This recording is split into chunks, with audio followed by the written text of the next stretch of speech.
Welcome to Everything Life Coaching with John Kim and Noelle Cordeaux, founders of JRNI Coaching. If you're inspired to begin your own life coaching practice or just want to learn a little bit more about what it's all about, visit jrni.co.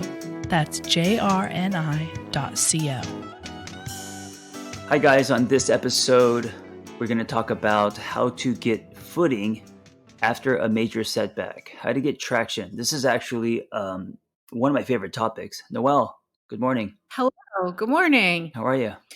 I'm well, and I love this topic too. And the reason that I love this topic is because setbacks are such a natural part of human existence. Mm-hmm. And I think that our pixelated, digital media driven culture tells us that everyone is having the best time in life except for us. Yeah, a lot of FOMO, a lot of feeling left out, a lot of, everyone is growing and thriving and doing these amazing things. And I'm the kid that got held back. Yeah, because nobody ever posts their problems, their sorrows, their sleepless nights, their misery, their fears. Everybody posts the highlight reel. Yeah, that's true. Absolutely. And that's why it's so easy to compare these days. And also, we don't compare ourselves to people who have less. We're always comparing ourselves to who have more. Yes, very much so. And as coaches, our clients come to us when they are on their knees, when they are broken, when they Right. need change. And so, understanding how this works mentally, emotionally, and giving people tools to realize number one, it's not just them. And number two, that life in itself is the hero's journey. And they not only will get back up, but that they can, and that they have a history of doing hard things is so vitally important. Yes. And this is where we insert science, because if you just become a cheerleader, and your intentions may be great, that's not really coaching, right? If you just, say you can do it and I've been there, that may be helpful, but that's not really coaching. Not at all. Coaching is a strategic art, Hmm. and coach and client come together to dump out the life Legos and strategize on the path forward. Right. So, we're going to give you tools today to help get on that path and move towards a place of strategy. Yep. First up is the concept of avoidance. So, when people experience negative emotions, anger, fear, sadness, loss, all those things, the totally natural response is to avoid these feelings. Yeah. This is referred to as experiential avoidance. I also think that because we avoid and resist and we run and we've been doing it for so long, it could just be our default without us even realizing it. Yeah, people go to incredible lengths to avoid discomfort, to avoid the sensations of feeling poorly. And let's talk about it. I mean, this is the way that maladaptive behaviors show up in society. Sometimes people overeat, sometimes they dull with alcohol or drugs, sometimes they float from one relationship to the next. This is when affairs happen. Playing with danger, taking risks, creating more problems in your life so you don't have to deal with the original problems. These are all really human patterns. Yeah, I mean, wouldn't you say that most of us avoid? Yeah, suppression is the way that your brain tries to get rid of bad news. Yeah. And avoidance may work in the short term for saying, I'm not going to think about that now. I'm going to deal with it tomorrow. It does not work in the long term. Yes, and All it's of not the ju research. and it's not just the avoiding once, because we rarely avoid once. It's the habitual pattern avoiding, turning avoidance into a lifestyle is what keeps you trapped and stuck. Trapped and stuck and going down paths that you don't really have control over. Right. Research shows us that experiential avoidance is linked with negative outcomes across the board. Yeah. Yep. So, how do we combat this stuff? Let's go to the fact that our bodies are an ecosystem. We need physical equilibrium in our bodies in order to reach a peak state where we can flourish and have Mhm. new ideas and see new possibilities. So, we have to tend to both our mind and our body in equal measure.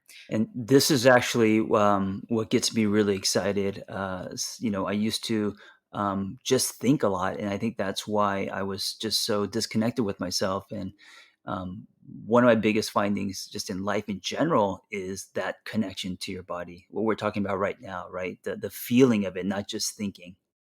Not just thinking, because when you're thinking, you're in your ruminating brain and you're playing through different scenarios, you're calculating, you're thinking about the past, you're agitated, and you're basically spinning. So, when we're talking about a true mind body connection and equilibrium, we're asking you to accept your inner state.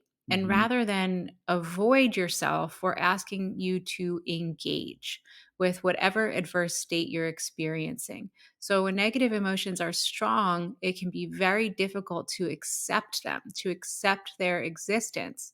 And avoidance offers a quick solution. When we don't let ourselves feel pain, when we numb with food or alcohol or just try to run from our feelings, that's when we compound our negative state. Right. I like to remind myself when I'm struggling with this that avoiding is keeping me in a time machine, meaning it's I'm not moving forward. Leading into my resistance is going to help unfold my story and keep tomorrow coming. Yeah. So you're absolutely right. And so when we're looking at this stuff, and it's so simple, but the first step is to acknowledge that you feel shitty. Hmm. Yeah, I mean, if you don't acknowledge it, then you're going to run. Yeah. So just kind of learning how to sit in discomfort and say, "Man, I really don't like the way that I feel right now." Mm, That's step 1. right. That's step 1, and then step 2, I would say, is move your body. Yeah. Don't don't stay stuck in your room spinning. Get up, move around, change your physical environment, look outside, notice some kids, notice some sunshine, look at a flower, and get out of your own head. Yes, I mean, I tell people I cut my day in half, and it's exactly what we're talking about. Movement used as medicine. There's nothing faster that's going to kind of pull you out and shoot dopamine in your brain than having a daily sweat. Yeah, and this can be a super simple daily sweat. If you are in a really stressed out state at work, you can go for a walk. You can do Hmm. jumping jacks in your office. We're really looking at 15 minutes of cardiovascular exercise to deliver a huge relief and chemical punch. Yeah, you don't have to do 100 burpees for time. No, I don't. Who can do that, John? I have, but yeah, that doesn't qualify. You could just, like she said, go for a walk, and you know what? Sometimes that's probably more powerful to do something like a mellow motorcycle ride, or go for a walk, go for a hike, or go into the park, or do something where you're actually grounding your body. And grounding is important here. So let's talk about this. Let's say you decide to go out for a walk. It is entirely possible that you can go on that walk and stay in your head Yeah, and of not see course. colors or animals and not experience your senses. You have senses for a reason. Using your physical senses, sight, taste, touch, smell, grounds you in your current reality. Yeah. So the practice here is to dig into your sensory experience and start getting really clear that you are a human who is existing on a planet that is suspended in a universe and we know nothing. Yes, we don't exercise our senses. We think a lot and we constantly think, and then our distorted thinking pulls us under, and then now we're in this quicksand, and using our senses is kind of the way out. Touch, smell, taste, hear, all of that. How you feel? All of it. It's physical enactment. And you know what doesn't help you access all of your senses? What? Social media. Oh, sure. Yep. Because it's very two-dimensional. It's very two-dimensional and it really just kind of gets you spun and gets you hijacked on dopamine. So lay off of social media, go for a walk, engage with real humans, dig into your senses. It'll really help you get out of your head. Yes, Um, and it's hard to do. I mean, if you're on social media for a living, it's more than addictive. You're doing it for work, so you have to really make an effort to unplug and go exist in the world, take the world in. It's you're right, and I'm glad you brought that up. So, for there's a lot of folks who exist on social media for a Yeah, living, yeah, and, folks who work similar to John does, you guys, you really need to take into account the way that dopamine is impacting your brain and your body. Dopamine addiction is real and it keeps you in a state of anticipation. So if you're feeling overly fearful, if you're feeling overly anxious, it might be worthwhile to pull back and say, is this me? Or am I stuck in an anticipatory motivational loop that's not letting me see my reality? Right. Man, how many times a day I check, how many followers I have, if it's dropped, who liked this photo, who didn't. Like, it's totally, consuming. And, It's I could feel it in my consuming. body, either getting the dopamine hit or dropping and getting, discouraged or sad for a second. Yeah, and thank you for being so real about this Yeah. because it's a huge problem and it impacts all of us, especially little growing brains of Mhm. children. Yeah. Parents need to be very aware of this. And John, if you ever want to get out of your head, you can just call me and I can reality check you real quick Absolutely. Yes. all day. Yeah, all day. I am here for you to beat that dopamine addiction. Yeah. But let's drop into what happens in session with folks and how we actually help form strategy after a setback because there are some very cool tools out there. One of them that I found when I was looking at this is from a researcher named Skinner. Mhm. And people have really specific ways of coping. So the ways that people cope are pretty much universal and they fall into four areas that I think are all worthy of exploration. So we've been talking a lot about what happens in your head, right? That is only one area that you can actually tap into for coping and strategy. That falls under personal abilities and that falls under self comforting. Mm. So, what we were talking about was how all of this stuff works from a negative perspective, but there is a positive perspective to self comforting. So, if you're in your head, if that's where you're at, that's totally fine. If you're working with a client, you can walk them through looking at emotional expression. Mm. That's step one. Getting those feelings out. I feel sad. I feel angry. I feel frustrated. I feel scared. Naming your feelings gets your prefrontal cortex to kick into action and limits your limbic response. So you'll feel less shitty. Yeah, you also feel heard, creating that space for your client allows your client to, um, be heard, to validate their feelings. Yeah. And it's not just a two-way street. You can do this for yourself. Naming your emotions out loud is something that you can do 100% on your own and have the same kind of impact. Mhm.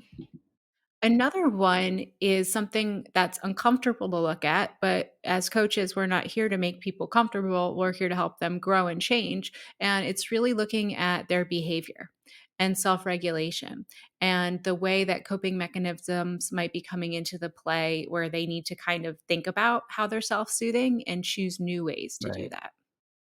Breaking patterns. And then breaking patterns and then, emotional regulation. It's really common for folks to act out in times of stress.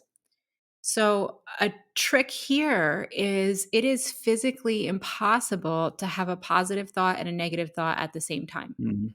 Right. When you induce positive emotions, you can knock negative emotions out of your sphere. I also heard that, negative thoughts, negative energy, anything negative is, 4x more powerful than positive, and because we're so used to the negative, I mean, we're just drowning, especially in our thinking and our feeling. You're correct. And I can explain a little bit how that works. So, we have an evolutionary trait called negativity bias. Mhm. Because our ancestors in the caveman days had to physically outrun our problems, our brains notice negative things a lot quicker. Right. And that's helpful when you need to physically outrun something. It's Yeah. not so Gotcha. helpful when you're trying to get through your day. The other piece of this is that negative thoughts, negative emotions course through your nervous system, which is rapid and fast acting. So Right. not only do we have a heightened sensitivity to notice negativity, but it slams us. Yeah, I mean, it's And and also it's we're we're slamming ourselves just constantly throughout the day.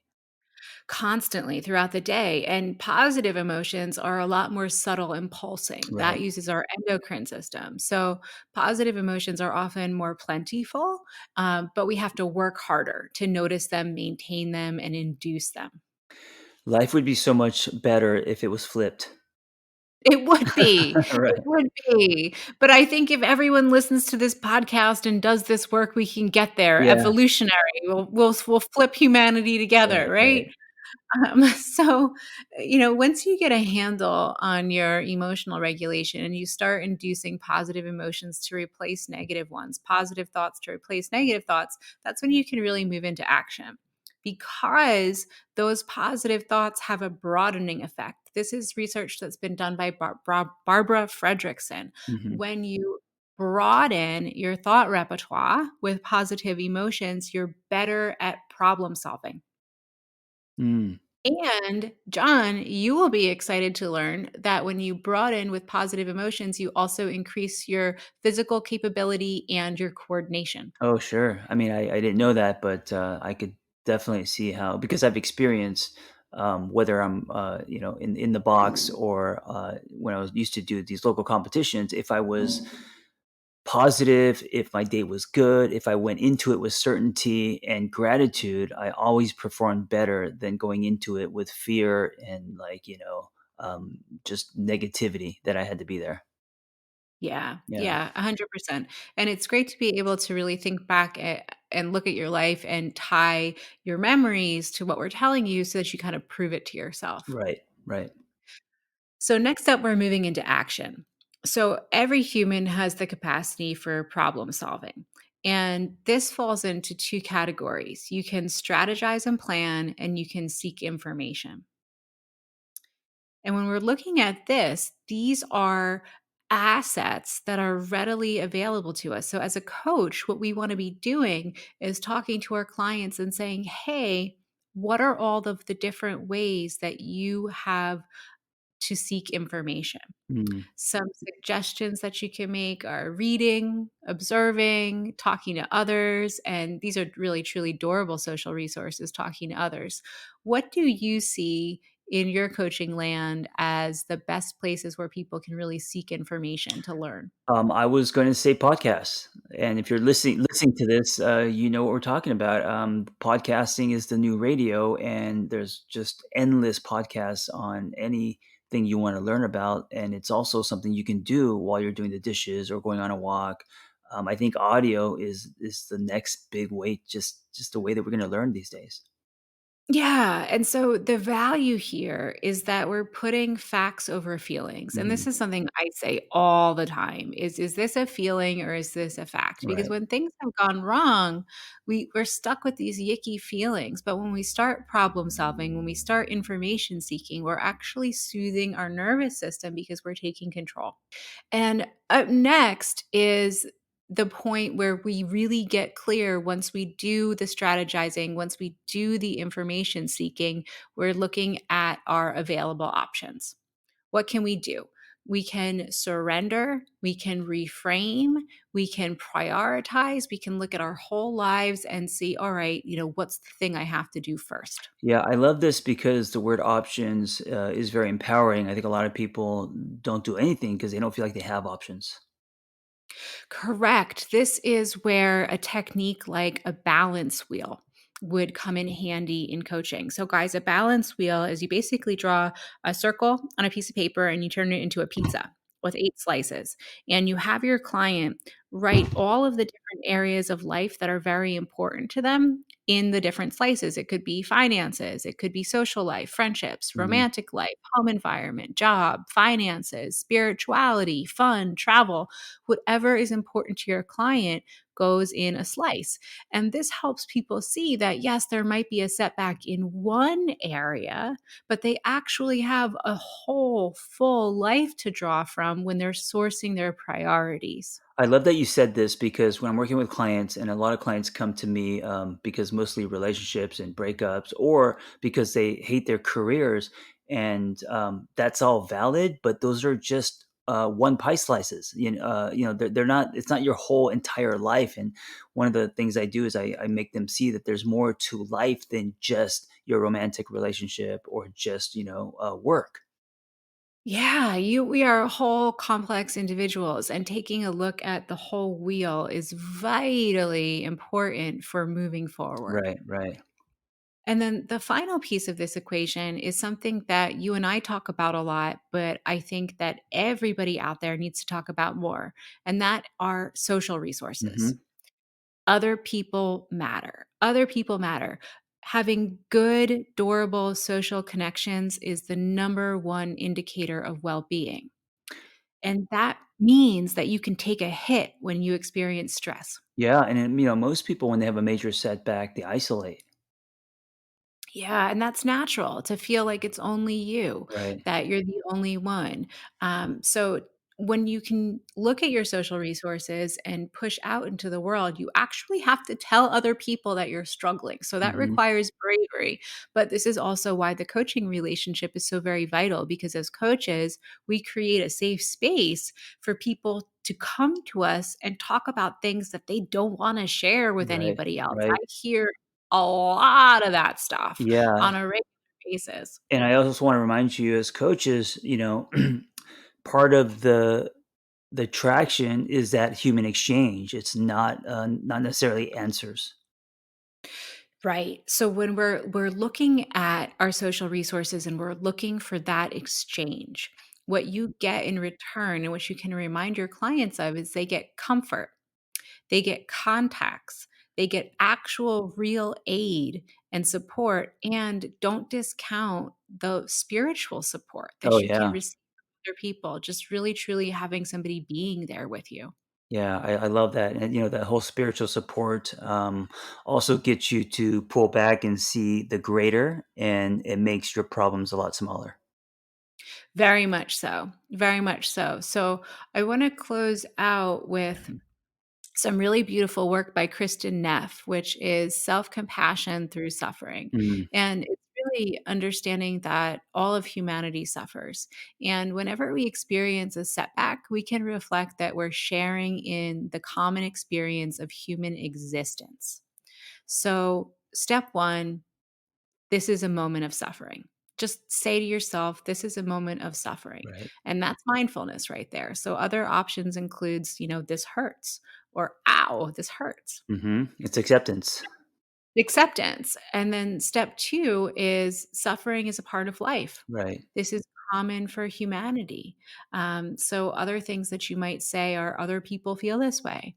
I'm not alone. And we all struggle in our lives.